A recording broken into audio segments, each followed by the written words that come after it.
Bell के जड़ की बात करते हैं। बेल माने बेल पत्र, जो शिव जी को चढ़ाया जाता है उसी का पेड़ जो है।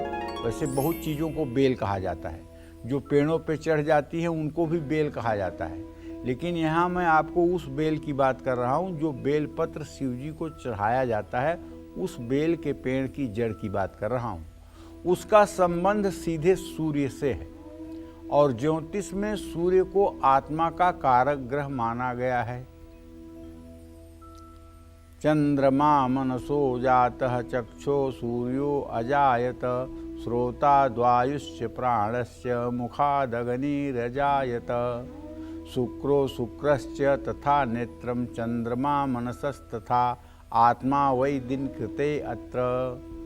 तो कहने का मतलब आत्मा का कारक ग्रह पराशर जी कहते हैं सूर्य है। जिसका सूर्य ग्रह कमजोर होता है उसका आत्मबल बहुत कमजोर होता है। जो लड़के प्रीलिम्स में भी क्वालिफाई करते हैं, मेंस में भी क्वालिफाई करते हैं, लेकिन इंटरव्यू में जाकर के फेल हो जाते हैं और बार बार असफलता उनके हाथ लगती है, या परीक्षा के समय में बीमार हो जाते हैं, परीक्षा की डेट आने के बाद ही बीमारी जिनको पकड़ लेती है और परीक्षा के समय घबराहट जिनको बढ़ जाती है, आते हुए प्रश्नों का उत्तर नहीं दे पाते हैं, उन सब का उत्तर है सूर्य का कमजोर होना। ऐसे बच्चों का सूर्य ग्रह कमजोर होता है, जिसके कारण उनका आत्मविश्वास डगमगा जाता है और आत्मविश्वास डगमगाने के कारण वो अपने परीक्षा में ठीक ढंग से परीक्षा को फेस नहीं कर पाते हैं और निराशा हाथ लगती है।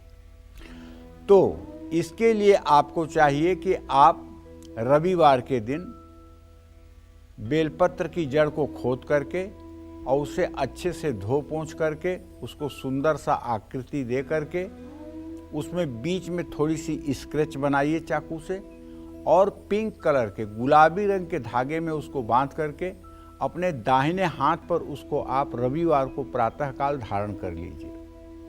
ये आपके आत्मविश्वास को बढ़ाएगा, आपकी मानसिक दुर्बलता को ठीक करेगा और आप अगर इंटरव्यू में किसी को फेस करने जा रहे हैं तो आपकी आंखें नीची नहीं होगी, बल्कि आपका आई कांटेक्ट ठीक होगा। एग्जामिनर से आपके आई कांटेक्ट मिलेंगे और आप आत्मविश्वास के साथ जवाब दे पाएंगे।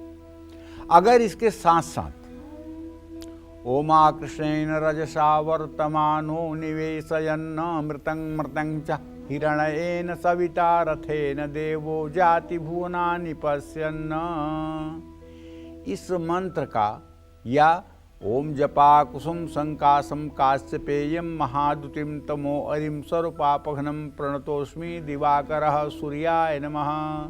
इस मंत्र का यदि 24 मिनट 31 दिनों तक आप जप भी कर लें तो मैं पूरे विश्वास के साथ कह सकता हूँ ये मेरा आजमाया हुआ नुस्खा है, आपको निश्चित रूप से आत्मबल में परिवर्तन दिखाई देगा और आपकी हीन भावना और नकारात्मक सोच धीरे धीरे समाप्त हो जाएगी, सकारात्मक ऊर्जा मिलेगी।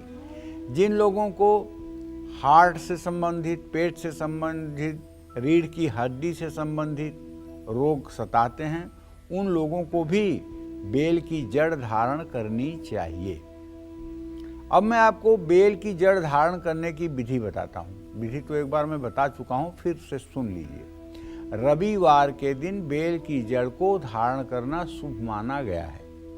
बेल की जड़ को गंगा जल से धो करके वैदिक मंत्र या ओम घृणी सूर्याय नमः के 108 मंत्रों को जपते हुए गुलाबी रंग के कपड़े में या धागे में लपेटकर अपनी दाहिनी बाजू पर इसको प्रातःकाल धारण करना चाहिए। और यदि सूर्य नीच का है तो किसी ज़रूरतमंद व्यक्ति को गेहूं, गुड़ और लाल कपड़ा ये भी वस्तुएं दान करना चाहिए। इससे सूर्य ग्रह की मजबूती होती है और आत्मबल बढ़ता है, पिता का सुख होता है, पिता का स्वास्थ्य ठीक होता है। जिन व्यक्तियों के पिता के जीवन में इतना संघर्ष भरा हुआ है कि एक एक दिन ऐसे व्यक्ति के पिता को काटना भारी पड़ रहा है, तो निश्चित रूप से उनके बच्चों की कुंडली में सूर्य राहु के साथ होगा और यदि आपकी कुंडली में राहु की महादशा चल रही है या सूर्य की महादशा चल रही है और उसमें राहु की अंतर्दशा आ रही है, तो निश्चित रूप से उस समय में आपकी पिता की सेहत खराब होगी, इसमें कोई दो राय नहीं है।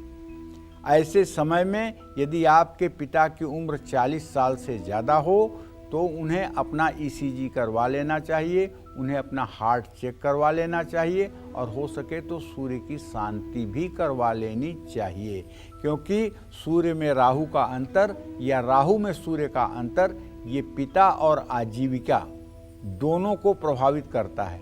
या तो नौकरी छूटती है और या तो पिता के साथ कुछ अनहोनी घटना घटित होती है।